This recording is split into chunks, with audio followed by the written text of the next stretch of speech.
Hi everyone, welcome back to Alice on the Giant Bookshelf. Today's video is all about all of the books I read in the month of October. Welcome to my October wrap-up.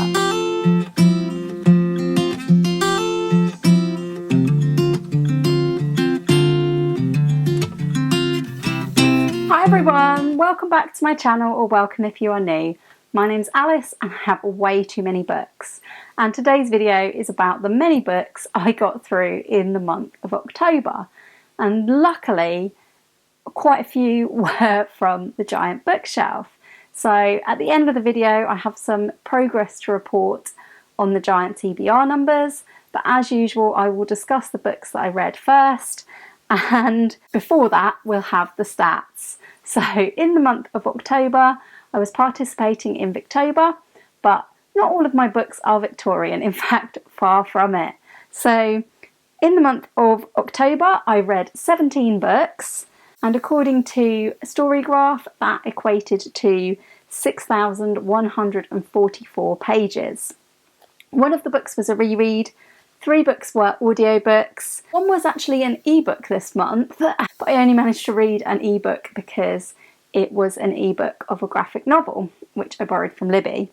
And I also did read 3 library books in the month of October. So before we start on the books I did read, let's talk about the books that I'm continuing to read into the month of November.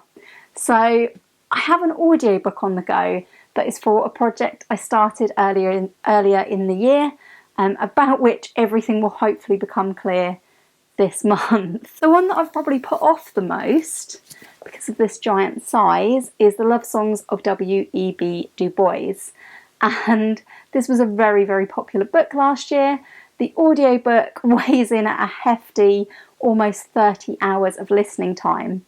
And I think I've currently got about 20 hours left. I've borrowed the book out of the library in case I needed to switch between the two.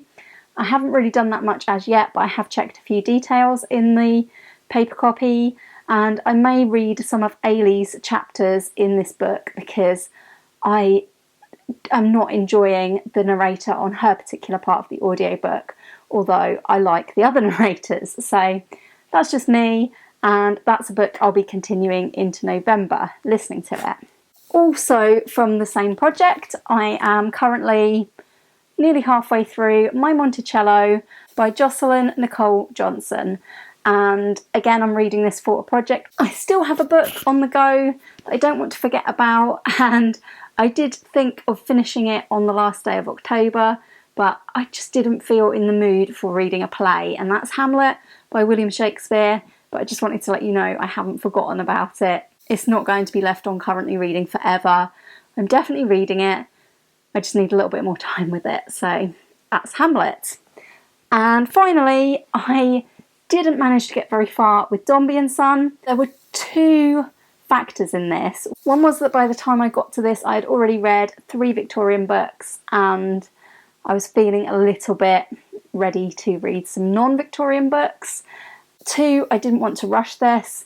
And 3, there was another very big book last month that I wanted to get finished before starting this. So by the time I was ready to start this, I only had about a week left of the month. And as I said, I didn't want to rush. And this is 800 pages long. And it is, of course, Dombey and Son by Charles Dickens. As you can see, my bookmark is very near the beginning. I am on chapter 2 of this book. So this will be my big read for the rest of this year. But I think Dickens demands that we give it enough time. So I'm going to give Dombey and Son enough time. So on to the books that I did read, and towards the end of the video, when we wrap up the Giant TBR, there will also be a couple of books to show you that I have hauled this month. That will obviously count against my progress on the Giant TBR. So yeah, you win some, you lose some. But there were no books that I disliked this month that I read. It's been a really good reading month in terms of quality. And because of that, I normally go from my least favourite to my most favourite. I just couldn't decide on a ranking, basically. So I'm going to be talking about the books in the order in which I read them this month. But I'll still let you know which ones were favourites. Let's start off with the reread this month, which was Dead in the Family by Charlaine Harris.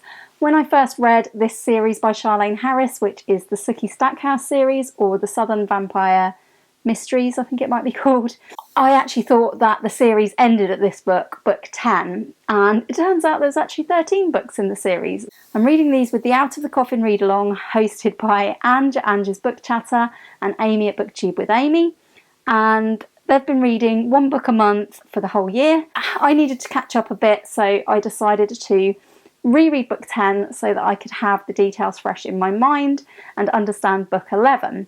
I did read book 11 this month as well, I'll come on to that in a moment. So when I first read this, I was a little bit hampered by thinking it was the last book in the series, because I wrote in my book journal that I thought this was a very disappointing ending to the series, and I wasn't really happy with how it all wrapped up. Of course, reading it this time with fresh eyes and knowing there's 3 more books, I was actually able to enjoy it a lot more. So much happens to Sookie all the time in these books.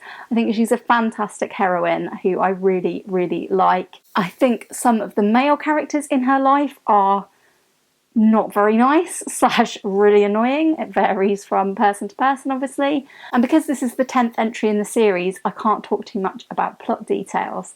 But I really did enjoy this one, and it was a good reread. It definitely held up to a reread. In fact, it was probably better the second time around. And in between reading this and reading the next book, Dead Reckoning, I did also read Small Town Wedding, which was a novella-length short story contained in the complete Sookie Stackhouse stories. I haven't read any of the rest of these stories yet, so this book is still on the TBR, and I'm putting it back in my TBR box over there. The next book that I read in October was actually me finishing an audiobook that I had been listening to for September as well, which was Jane Seymour, The Haunted Queen by Alison Weir. This is the 3rd book in the Six Tudor Queens series, which I am reading with the Tudor Along, which is hosted by Gemma Books and Novell Novels. I believe they are doing the live show about this one at the weekend, so do check out their channels for more details. This was my favourite book in the Tudor Queen series so far. She was obviously a very different queen. I enjoyed her storyline a lot more. I thought the stuff about her background was very interesting. I felt like maybe this one was taking more creative licence with history than the other books, but luckily I don't know enough Tudor history to definitely judge that. So yeah, I don't know how accurate it was, but it was an enjoyable listen, a good narrator on this one, and I liked it. Next up, I finished The Woods, a very long-serving member of my giant TBR. This is by Harlan Coben, and I must say that I don't think I've ever picked up a Harlan Coben book that I haven't enjoyed.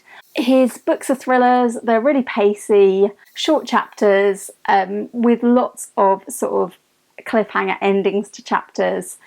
And this one, the setup was just so interesting. It had such an intriguing prologue and first chapter that I couldn't help but want to read this. This was a buddy read with Janelle from Too Fond of Books, and I think we both enjoyed this. I definitely did, and I thought that the main character was an interesting man, and I thought the backstory was hugely interesting along with the present day story. So yeah, no real faults to find with this one. It was a really good thriller. The next book I finished was the group read-along for Victober, which was The Mayor of Casterbridge by Thomas Hardy. This was my first Hardy, and it will definitely not be my last. I loved this book. It's definitely one of my top favourites of the month, and yeah, I definitely must read more Hardy. I can't believe it's taken me so long to read him. So this is a story about very flawed individuals, particularly Michael Henchard, the titular Mayor of Casterbridge. Michael Henchard has a bit of a bad past, and this is what we find out in the first chapter. The first chapter deals with this incident that will sort of shape the course of Michael Henchard's subsequent life. But we rejoin him when he has made a name for himself as Mayor of Casterbridge. I definitely had heard that Hardy was very miserable and depressing, and by the end you would definitely agree with that statement, but at the same time I thought There was beautiful descriptive writing in this. I thought that it was very accessible for Victorian literature, and I thought there were so many events and interesting, not necessarily twists, but interesting plot reveals throughout, and I really liked the way Hardy had done that and the way he had structured this book. So yeah, Hardy could definitely easily become a new favourite Victorian author. Definitely loved this, a really, really good classic. Next up, I finished Dead Reckoning by Charlaine Harris. This is the 11th book in the Sookie Stackhouse series, and I enjoyed this one even more than book 10. Very, very action-packed, very, very gory in places. As usual, some terrible, terrible things happen to Sookie. I feel like her life is just jam-packed with like one terrible thing after another. But I still think she's a great character, and I'm just hoping that some of the other people in her life can stop causing her misery at some point. So yeah, this is a great book. I cannot wait to hear the discussion about this book for the Out of the Coffin read-along, and I believe that live show is also taking place this weekend, so do check out Angie's Book Chatter for details of that. The next book I finished was Agnes Grey by Anne Bronte.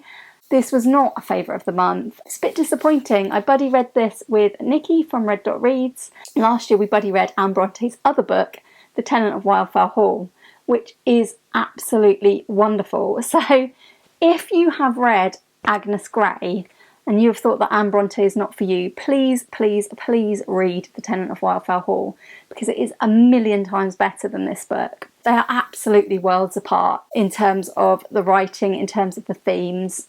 So definitely, definitely continue on to try The Tenant of Wildfell Hall if you haven't already. If you have not yet read any Anne Bronte, I would say read this first, because if you read this first, you won't then be disappointed when you read this after The Tenant of Wildfell Hall, which I was a bit. But this is about Agnes Grey and her family, and Agnes decides to go and become a governess to help her family out with money. And yeah, her first attempt at being a governess is not very successful, but she continues on with it anyway. There are some nice elements to this. When I read the introduction after reading the book so that I didn't spoil it, there was some interesting detail about Anne Bronte's life, and that actually made me reflect on the story a bit more and enjoy it a bit more, because apparently this is very autobiographical. This one gives me a lot of mixed feelings. It was definitely not a favourite. It wouldn't be up there with the Victorian classics that I've absolutely loved. It's a very quiet book, but if you like quiet Victorian books, very much had a sort of Jane Austen vibe about it in the central section and towards the end. So yeah, a very quiet book, not a lot happening in it, I must say. As a gentle Victorian read, it was fine. That's all I really have to say about Agnes Grey, unfortunately. Next up, I finished The Seven Moons of Marley Almeida by Shihan Karunatalaka. This won the Booker Prize last month. I had started reading it before the announcement of it being the winner. I then had a problem with the library, and the library wanted it back, and they wanted it back at the end of that week. So I read this in about 3 or 4 days, and I do think that this book would have benefited from me having more time to spend with it and not feeling like I was rushing it. Although there are things I liked about The Seven Moons of Marley Almeida, there were definitely things that I didn't really enjoy about it, and I don't think that this was really a book for me, which I'm sad to say, because it's pretty much what I've said about every Booker Prize book I've read this year. I still don't think the Booker Prize is for me. I'm grateful to it because on its long list I found Maps of Our Spectacular Bodies, and I thought that was wonderful. I thought that was one of the best books I have read in a long time. Yeah, I was really hopeful of The Seven Moons of Marley Almeida because I really liked the concept, the premise, which is that Marley Almeida wakes up dead in the afterlife, and he has got 7 moons, 7 days, 7 sleeps to solve his own murder. Loved that part. I thought it was great. I enjoyed following Marley. I thought Marley was a good character. I thought his story of how he had come to be murdered was very interesting. I thought the concept of him being in the afterlife and what that was like, which was very sort of dreamlike and strange. I thought that was really well done. This is set in Sri Lanka, and it's very much also about things like the Sri Lankan Civil War, things like Sri Lankan politics and different political movements and groups. And for me, personally, I know a lot of people will be really, really interested in that side of it, and I thought I would be interested in learning more about this, but it was too heavily political for me. Sounds terrible to say, it's a really well written book. It just isn't a favourite for me. So let's move on. The next book was another audiobook. It was The Warden by Anthony Trollope, and this was a buddy listen, with Mitzi from Mitzi Reads and Writes. And we went through this quite quickly. It's a short audiobook of approximately 6 hours long. I really like this book, and I definitely want to read the rest of Anthony Trollope's Chronicles of Barsetshire. It's a really interesting story because it's very much centred on a small issue, and it's just very sort of small town village vibes. Really, really closely follows this character, the Warden, and this one main issue. So it's kind of about church politics in a way, but I actually thought it was a really interesting little book, and there was some moments of humour that made me think that Trollope is definitely for me. I don't have a physical copy to read it to you, but if you get the chance, I highly recommend reading a passage in this that is about someone's breakfast table and their bread basket, and it was hilarious. Funniest thing I've read all month, hands down. So yeah, enjoyed that. There were other moments of the book I enjoyed as well, but it is quite a sleepy and slow book. It was also quite a difficult book to fully comprehend on audio. I did have to borrow the ebook from the library to fully appreciate this. I think maybe Trollope is someone where I need to see the words on the page as well as listening to them, but that's fine, I'll remember that for next time. I think I found another Victorian author that I really liked. So that's two new authors tried for Victober, 2 new authors liked, so that's really, really good result. I read this for the short story prompt in the end instead of reading any Oscar Wilde short stories, although I had intended to also read those. And this also was a spooky season read. It's called Lot Number 249. It's by Arthur Conan Doyle, and it's a spooky story about a supernatural Egyptian mummy. And there were bits in this where I was definitely on the edge of my seat, and it was quite creepy, but there isn't an awful lot to this short story, so it wouldn't be one of my top favourites of the month. It's nowhere near the level of Sherlock Holmes and Arthur Conan Doyle's other work, but if you like sort of slightly spooky short stories, this one is a perfectly enjoyable short read, and it's only 50 pages, so I didn't grudge that, and I did enjoy it. From the shortest book I've probably read all year to the longest I've ever read. This month in October I finished The Count of Monte Cristo, and this has become the longest book I've ever read at over 1,200 pages, and it's by Alexandre Dumas, in case I didn't say that. The Count of Monte Cristo. I buddy read this initially with Fraser from Fraser Simon Springboard Thought and Gemma from Gemma Books. I was glad to finish this off in October, but it definitely impacted on the amount I was able to read for Victober, because I really wanted to concentrate on getting through the last half of this book. Did I love this? I'm still thinking about whether I love this book or not. I think it's undoubtedly a brilliant work of literature, and it's actually the first work of French literature that I've read, and I think it was very, very good. But do I believe that any book should be 1,200 pages and more long? No, I do not believe that. And this didn't give me evidence that a book should be that long.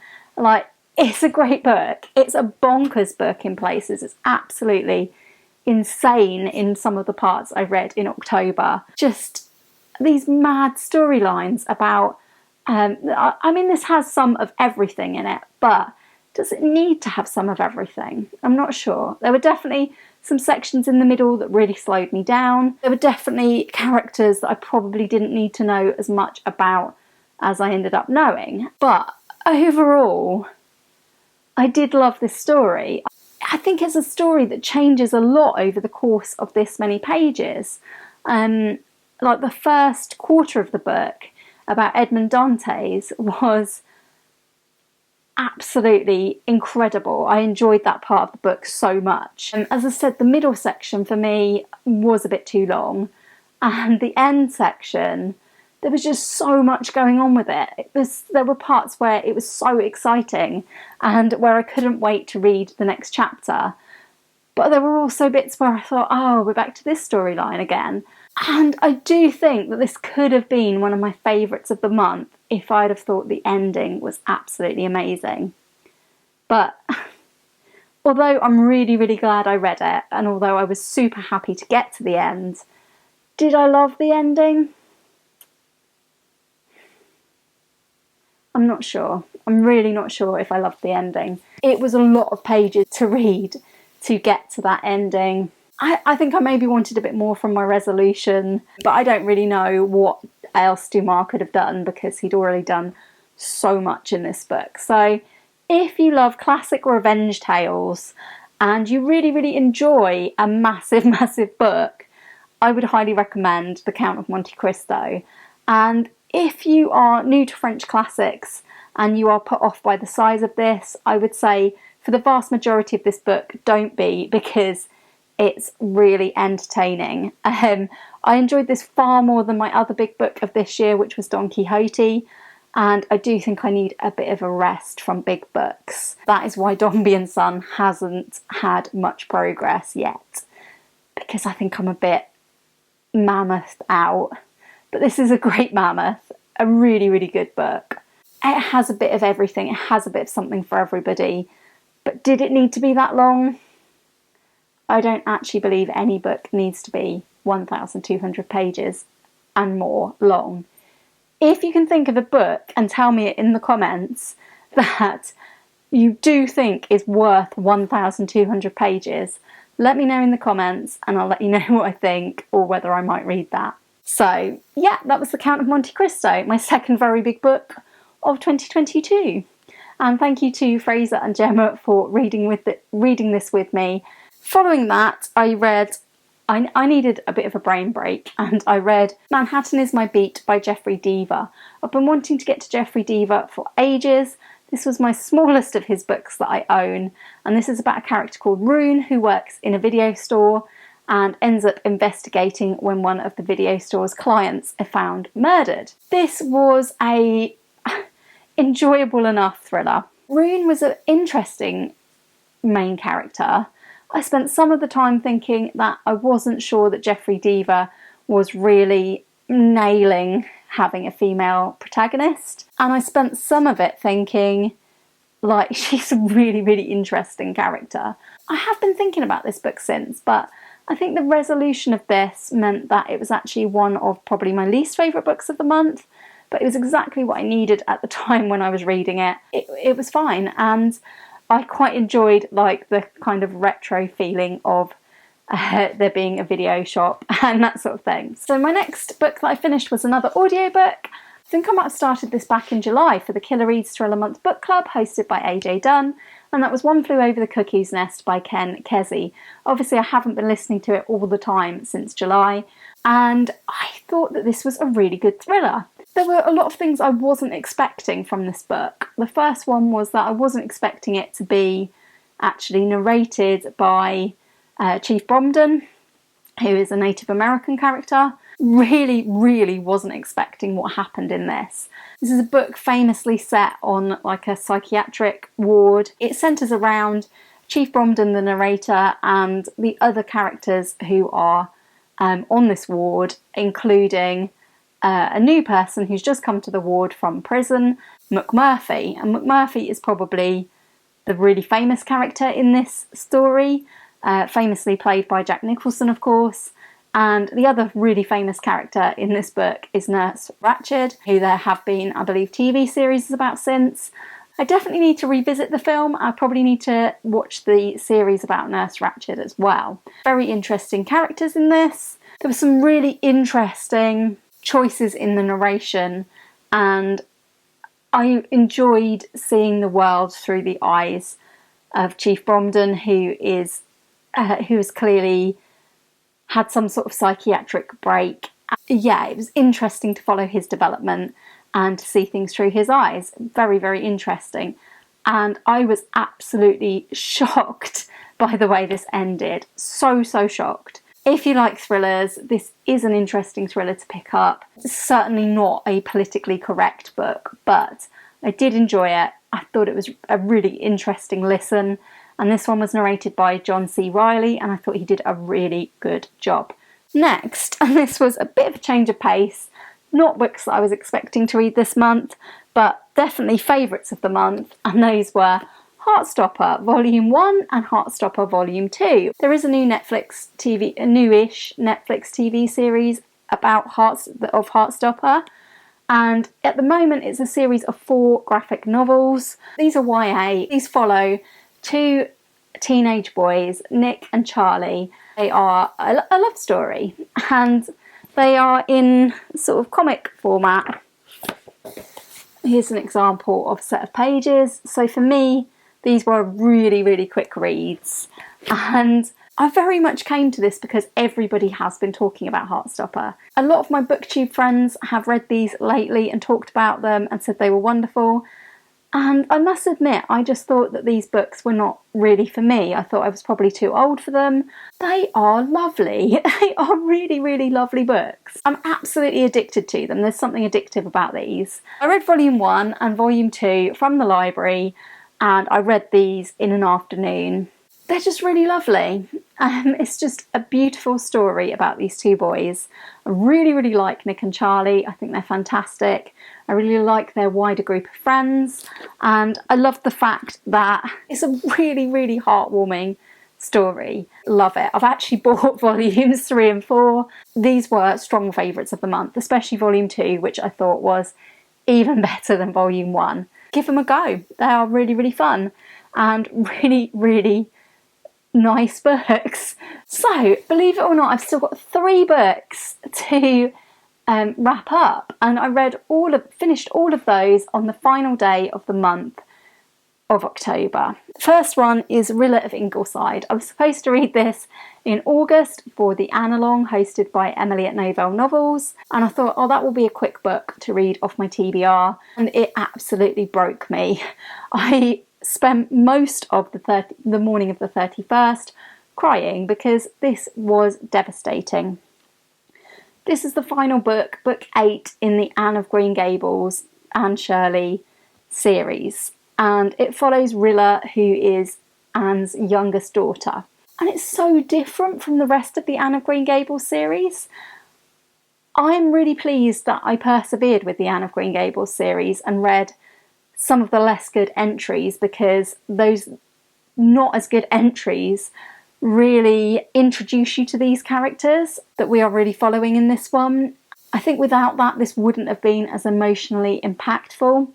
But if I was to read the Anne series again, the ones I'm most likely to go back to are Anne of Green Gables, Anne of Avonlea, the second book, and Rilla of Ingleside. This is a book set in the First World War, and it follows Rilla, who is at home while her brothers and friends go away to war. And as you can expect from that premise, it was devastating. This is such a sad book, but with some really, truly lovely moments. And this really proved to me that L.M. Montgomery is an absolutely amazing writer. This really, really ripped my heart out and stamped on it. And I loved it. I thought it was wonderful. A really, really unexpected final entry in the Anne of Green Gables series. Before I read this book, I genuinely thought I was going to stop reading L.M. Montgomery, that I wouldn't want to read any more after the last few Anne books that I didn't think were great. Having read this, and it had a little biography of L.M. Montgomery in the back, I would definitely pick up more M. Montgomery. I think she's a very accomplished writer. Yes, I still think Anne of Green Gables is her best book, but this is right up there. The only problem I have with this in recommending it as one of her best books is that I do think it wouldn't have been as impactful if you hadn't read some of those less good Anne books to fully set up that emotional impact. Brilliant book, one of my favourites of the month. Also a favourite of the month, final buddy read of the month, finished on Halloween. And I was reading this with Mitzi from Mitzi Reads and Writes and Art from Bookshelf Odyssey. And this is Something Wicked This Way Comes by Ray Bradbury. Highly, highly recommend Bradbury, as you know, and I highly, highly recommend this. So this is the second novel from Ray Bradbury that I've read and the third book from Ray Bradbury, and this is my favourite one so far. It's really dark and chilling in places, and this follows two boys, Will Halloway and Jim Nightshade, and they are fascinating characters who really, really contrast with each other. And we also follow Charles Halloway, who is the father of Will, and this involves a extremely creepy carnival, a terrifying character called Mr. Dark, and yeah, I don't want to spoil this book for you, but go out and read this book. If you never pick up another Bradbury, pick up this one. I'm not saying that because I thought this had the most amazing plot in the world, because I didn't think that. That's not to say it doesn't have a good plot, because it does. I loved this for the writing itself. There are just some gorgeous, amazing sentences in this book. Like, Ray Bradbury was writing really, really poetically here, and this was fantastic. And it was so good to read this with Mitzi and Art, because they both have really interesting things to say about this. It was one of those books where it's definitely enhanced by buddy reading. Really highly recommend Something Wicked This Way Comes, and I will absolutely be reading more Ray Bradbury. The final book I have to wrap up this month was another graphic novel. It was Paper Girls Volume 1 by Brian K. Vaughan, and I picked this up because I saw on Lauren and the Books Instagram that she had read this. She said it was like Stranger Things but with girls, and I haven't watched all of Stranger Things, although I know I'm in the minority there. But I thought that sounds interesting, so I picked it up. And I will definitely be picking up the other volumes. This is about 4 girls who do a paper round, and they're doing their paper round on the morning after Halloween, and people are still out in their Halloween costumes. And something very weird is happening in their neighbourhood. This is set in the 80s. I loved all the 80s elements. I loved the really fantastical sort of what is going on?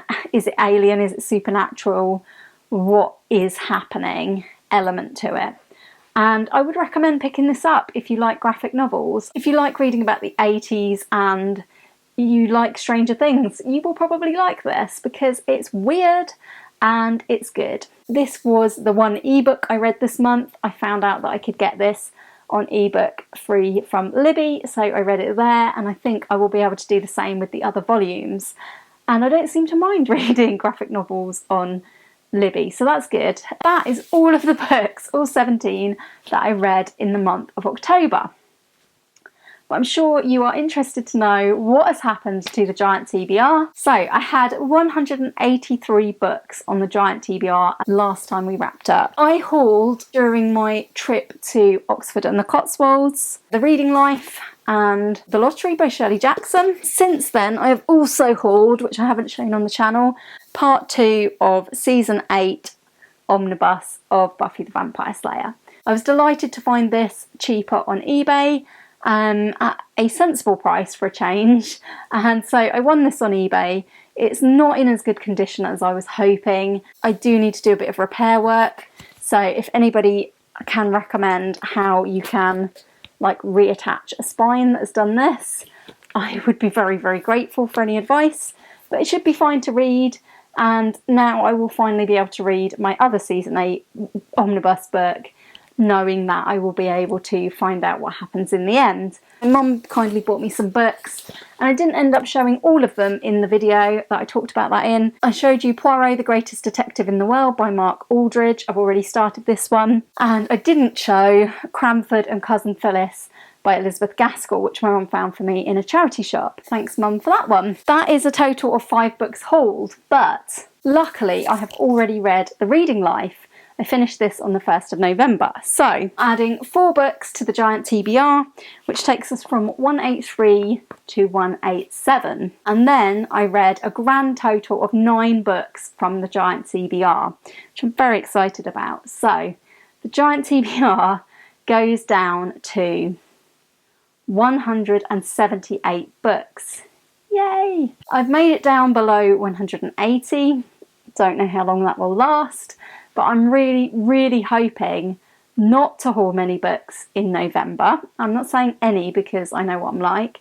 And I know that I've already bought 2 more Heartstopper books, which I will read immediately, so they won't count. And I'm hoping that in November and in December, I will read pretty much completely from the giant TBR. That concludes my very long October wrap up. Thank you if you've stuck around to the end. I hope you've enjoyed this video today, and if you have, I hope you'll give it a like. I hope you'll consider subscribing if you haven't already. I would love to hear from you in the comments. What was your favourite book of October? Did you join in Victober? Did you find any new Victorian authors that you like? Thanks for watching, and I hope very much to see you all again soon for another video all about books here on Alice and the Giant Bookshelf. Bye for now.